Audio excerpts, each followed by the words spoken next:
नमस्कार दोस्तों, स्वागत है आपका अपने चैनल रिश्तों की कहानियां पर। आइए सुनते हैं आज की कहानी।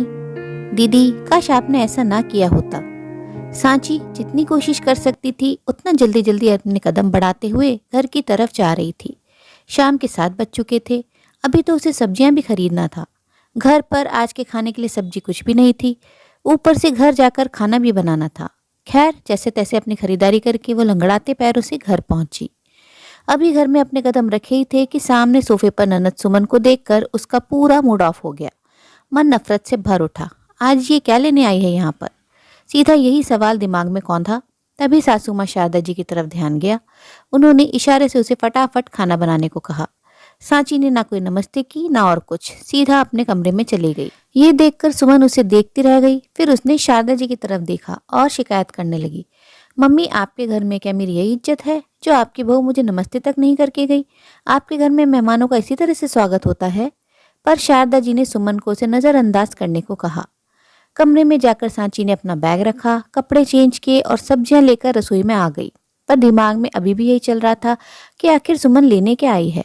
मगर दिमाग में कुछ भी चल रहा हो, पर खाना तो बनाना ही था। आखिर पेट की भूख दिमाग में चल रही हलचल से कहीं शांत होती है? फिर ऊपर से ननद आई हुई है, तो चाहे मन हो या ना हो उसका तो स्वागत करना ही पड़ेगा। उससे बात करो या ना करो, वो खाना तो खाकर जाएगी ही। इसलिए खाने के लिए फटाफट सब्जियां सुधारने लगी। सांची अभी सब्जी सुधार ही रही थी कि इतने में शारदा जी रसोई में आई और आते से ही बोली, सांची ये क्या तरीका है? सुमन पूरे 5 महीने बाद मायके आई है, कम से कम उसे नमस्ते तो कर सकती थी तुम। सांची ने एक नज़र शारदा जी की तरफ देखा और कहा, आप अब भी मुझसे उम्मीद करती हैं कि मैं उन्हें नमस्ते करूंगी? वो ननद है तुम्हारी और बड़ी है उम्र में तुमसे। उसका ओहदा भी तुमसे बड़ा है, इस लिहाज से ही नमस्ते कर लेती। शारदा जी ने कहा तो सांची सब्जी के बर्तन उठाते हुए बोली, ओहदा बड़ा होने से क्या होता है? कर्म तो उनके ऐसे हैं नहीं कि मैं उन्हें सम्मान दूं। देखो सांची, सुमन माँ बनने वाली है। वो अपनी डिलीवरी के लिए यहाँ आई है। एक बेटी अपने मायके नहीं आएगी तो कहाँ जाएगी? उसकी भाभी होने के नाते अब उसकी सेवा तो तुम्हें करनी ही पड़ेगी ना। माफ कीजिएगा मम्मी जी, वो दुनिया की पहली औरत थोड़ी ना है जो माँ बन रही है। मैं इतनी आदर्शवादी औरत नहीं हूँ और ना ही मुझ में इतनी हिम्मत है कि मैं उस औरत को नमस्ते करूँ जिसने मेरी जिंदगी दुश्वार करके रख दी। वो आपकी बेटी है तो आप जाने और उसका भाई जाने, पर मुझसे उम्मीद मत कीजिएगा। कहकर साची ने गैस पर सब्जी छौंकने के लिए कढ़ाई चढ़ा दी, पर एक बार भी पलटकर शारदा जी की तरफ नहीं देखा। आखिर शारदा जी भी क्या कहती, उनकी बेटी के कर्म भी ऐसे ही रहे थे। इसलिए पलटकर वापस हॉल में आकर सुमन के पास बैठ गई। इधर खाना बनाते हुए सांची के हाथ खाना बनाते समय तेजी से चल रहे थे, पर दिमाग में पिछली यादें घूम रही थी, जिसे याद कर सुमन के लिए उसकी नफरत बढ़ती जा रही थी। सांची और सुमित की नई नई शादी हुई थी। उसका ससुराल छोटा सा परिवार था। घर में सास शारदा जी और ननद सुमन ही थी। सुमित और सुमन जुड़वा भाई बहन थे, इसलिए सुमन सांची से उम्र में बड़ी थी। उसके लिए शारदा जी लड़का देख ही रही थी, पर पहले सुमित के लिए उन्हें सांची पसंद आ गई, इसलिए उन्होंने सुमित की शादी पहले कर दी। शारदा जी सुमन पर कभी रोक टोक नहीं करती थी, इस कारण वो थोड़ी जिद्दी स्वभाव की थी। ये बात उसे उसी दिन पता चल गई जब वो दुल्हन बनकर उस घर में आई थी। बक्सा खुलवाई की रस्म चल रही थी। आखिर ननद को ही बक्सा खोलना था तो सुमन को ही बुलाया गया। बक्सा खुलवाई की रस्म में सुमन को उसकी पसंद की एक साड़ी लेने के लिए शारदा जी ने कहा, पर ये क्या, सुमन ने तो एक साथ 3 साड़ी निकाल ली। सांची तो उसकी शक्ल ही देखती रह गई। जब दूसरी रिश्तेदार महिलाओं ने कहा, सुमन तुम्हें एक साड़ी ही निकालना चाहिए थी।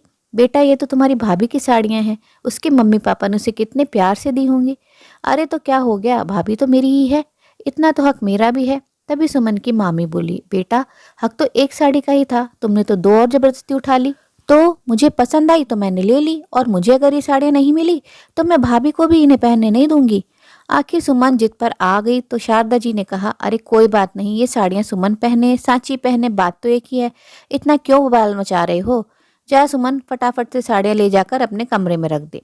शारदा जी की शय पाकर सुमन वो साड़ियाँ लेकर अपने कमरे में चली गई। सांची सिर्फ उसे जाते देखती रह गई। सुमन हर जगह अपनी मनमानी ही करती। सांची के लिए तो वो आगे से आगे हर काम तैयार रखती। मजाल की सांची फ्री होकर सुमित के साथ कहीं घूमने तो चली जाए। एक बार सुमित के स्टाफ में किसी की मैरिज एनिवर्सरी थी। सुमित ने सांची को पहले से ही कह दिया था कि तुम तैयार रहना, लेकिन जिस दिन जाना था उस दिन सुमन ने जानबूझकर पूरी रसोई को फैला दिया। सुमन सिर्फ काम फैलाती थी, कभी घर का काम उसने समेटा नहीं था। तो आखिरकार सांची को ही काम पर लगना पड़ा। जब सुमित घर पर आया तो सांची को तैयार न देखकर वो बोला, सांची तुम अभी तक तैयार नहीं हुई? तुम्हें मैंने 3 दिन पहले ही कह दिया था कि मेरे स्टाफ में पार्टी है तो वहां जाना है। यार तुम में जरा सी भी समझ नहीं है। सांची ने कहना चाहा कि सुमन ने रसोई फैला दी थी तो सुमित ने उसे चुप रहने के लिए कह दिया, अब बहानेबाजी मत करो, मैं अकेला ही चला जाऊंगा, तुम घर में बैठकर रसोई साफ करो। जब सुमित जाने का हुआ तो सुमन तैयार होकर आ गई और उससे बोली, चल भाई मैं चलती हूँ तेरे साथ, बहुत दिन हो गए किसी पार्टी में गए हुए। आखिर सुमित क्या ही कहता, सुमन उसके साथ बाइक पर बैठी और दोनों पार्टी में रवाना हो गए। जबकि सांची घर में मन मार कर रह गई, पर हैरानी उसे इस बात की थी कि शारदा जी ने कुछ भी नहीं कहा। उनकी तरफ से उनका घर का काम हो रहा था। अक्सर सुमन की यही हरकतें सुमित और सांची में झगड़े का कारण बनने लगी थी, पर ना तो सुमन सुधरी और ना ही शारदा जी ने उसे कभी सुधरने के लिए कहा।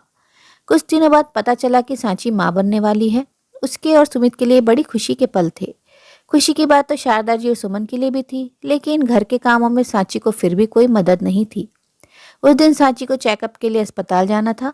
सुबह से उसकी तबीयत ठीक नहीं थी। सुमित भी तैयार हो चुका था। सांची और सुमित निकलने को हुए तो सुमन ने जिद कर ली, भाभी पहले छत पर से कपड़े उतार कर नीचे रख कर जाओ, मैं आपकी नौकर नहीं लगी हूँ जो छत पर से कपड़े उतार कर लाऊंगी।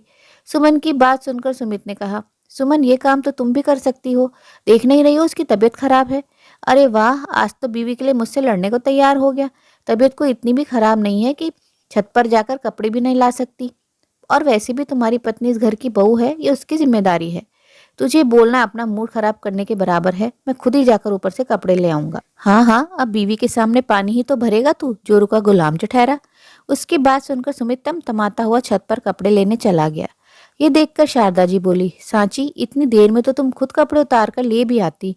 क्या दोनों के बहस सुने जा रही थी? अब क्या अच्छा लगेगा कि सुमित ऊपर से तुम लोग के अंडरगारमेंट्स उतार कर लाएगा? अब शारदा जी ने ही कह दिया तो सांची को छत पर जाना ही पड़ा। वो ऊपर जाने लगी तो सुमन बोली, अब थोड़ा जल्दी अपने कदम बढ़ा भी लो। क्या भगवान ने तुम्हारे पैरों में शक्ति नहीं दी है? इतनी देर में तो भाई कपड़े उतार के भी ले आएगा। उसकी बात सुनकर सांची जल्दी जल्दी अपने कदम सीढ़ियों पर बढ़ाने लगी, लेकिन अभी 7-8 सीढ़ी चढ़ी ही थी कि उसे चक्कर आ गए और वो सीढ़ियों से लुढ़कती हुई नीचे आकर गिरी।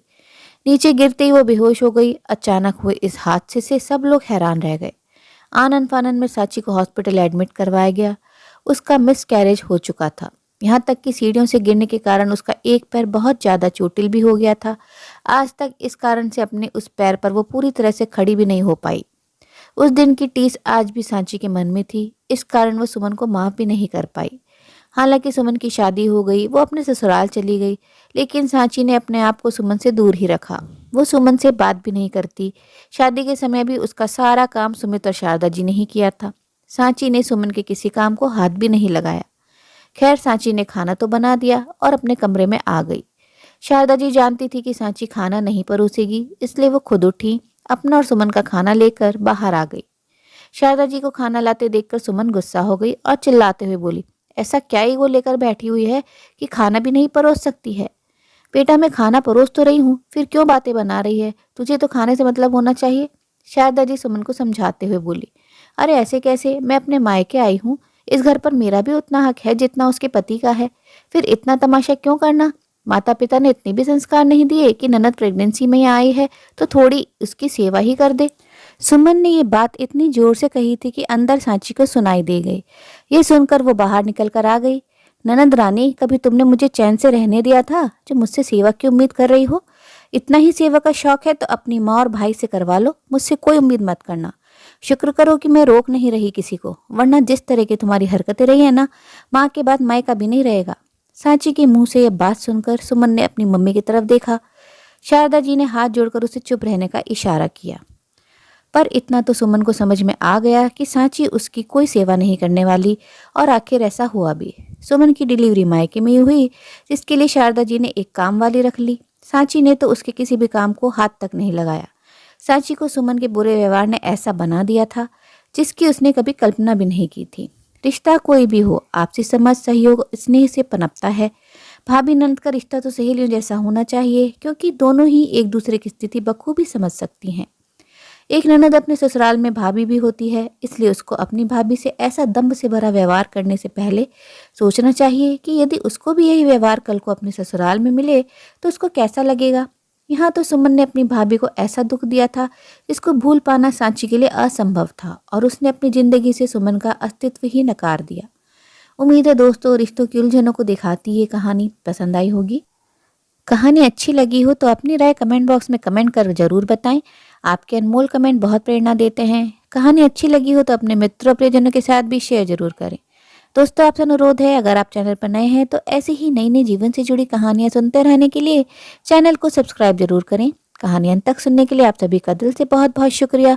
तो फिर मिलते अगली कहानी में, तब तक आप लोग अपना ध्यान रखिए, खुश रहिए, ऐसे ही कहानियां सुनते रहिए।